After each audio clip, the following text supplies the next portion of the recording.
Le monde associatif est particulièrement inquiet aussi, Pierre, pour les femmes victimes de violences conjugales. Oui, elles se retrouvent parfois coincées avec leur agresseur dans un climat de tension, mais les forces de l'ordre veulent rassurer les victimes, Raphaël. Depuis mardi, confinement ou non, la police et la gendarmerie poursuivent leurs interventions et notamment à domicile, Marion Dubreuil, pour protéger les plus vulnérables. Oui, c'était le cas encore cette nuit à Pantin. Les policiers ont interpellé un homme qui a roué de coups sa femme après l'avoir mordu au visage. La victime est actuellement hospitalisée. Le suspect, lui, est en garde à vue. En plus du numéro d'urgence, le 17, les femmes peuvent également se tourner vers la plateforme de signalement en ligne des violences sexuelles et sexistes. Cela peut être une porte d'entrée plus discrète pour certaines victimes, surtout quand elles sont enfermées avec leur agresseur. C'est le moyen d'alerter les forces de l'ordre qu'a choisi une femme vendredi en région parisienne. Elle a signalé en ligne que son mari avait été une nouvelle fois violent avec elle en la plaquant contre le mur. L'information a été immédiatement transmise à la police locale qui est rapidement intervenue. Là encore, le conjoint a été placé en garde à vue. La lutte contre les violences conjugales reste une priorité des forces de l'ordre, mais aussi des tribunaux, avec le maintien des procédures civiles d'urgence, comme les ordonnances de protection, pour éloigner un conjoint violent, même en période de confinement. Bonjour Françoise Brié. Bonjour. Merci d'être avec nous en direct sur Europe 1. Vous venez d'entendre Marion Dubreuil à l'instant. Vous êtes la directrice du 3919, vice-présidente de la Fédération nationale Solidarité Femmes. D'abord, on va peut-être préciser les choses. Le 3919 a dû être déconnecté pour le personnel en télétravail pendant combien de temps? Et est-ce que ça y est, c'est rétabli? Oui, tout à fait. Le temps de la bascule et du transfert vers des portables, le 3919 fonctionne désormais depuis samedi, de 9h à 19h, voilà, tous les jours sauf le dimanche. Et on va essayer d'augmenter encore les plages horaires, mais pour l'instant, ce sont ces horaires, voilà, qui sont en place et les femmes peuvent effectivement appeler le 3919. Elles auront une écoutante avec parfois, voilà, des délais d'attente, mais en tous les cas, nous faisons au mieux pour pouvoir leur permettre de bénéficier d'une écoute, d'un soutien, d'informations, voilà, et de pouvoir éventuellement entamer les démarches.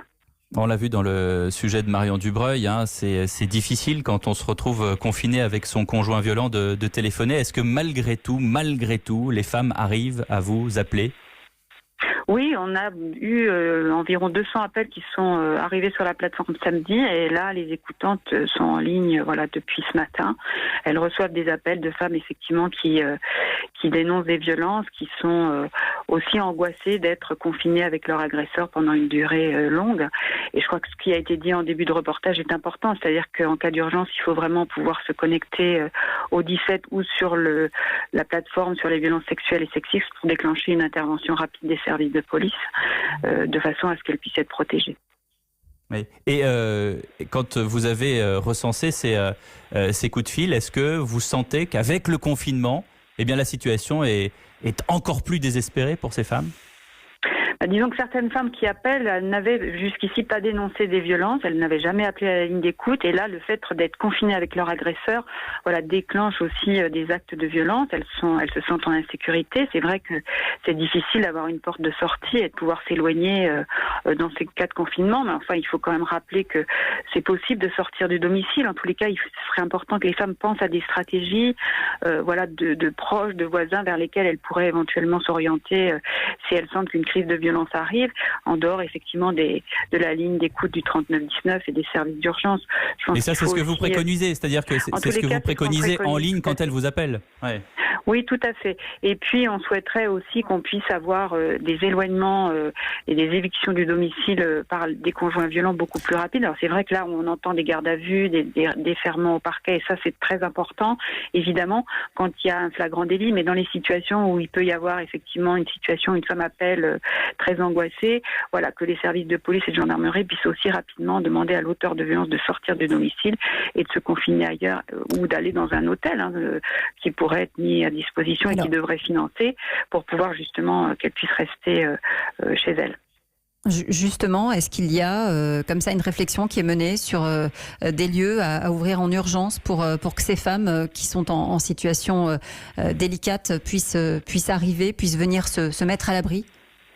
Écoutez, dans certaines de nos structures, il y a eu encore quelques entrées sur des situations qui étaient évaluées comme à risque, mais c'est vrai que la plupart de nos hébergements, sont de toute façon complets, et on est effectivement en discussion. En tous les cas, on espère qu'on pourra avoir au moins des nuitées hôtelières pour pouvoir mettre en sécurité ces femmes. Dans certains départements, il y a des des places qui vont être ouvertes.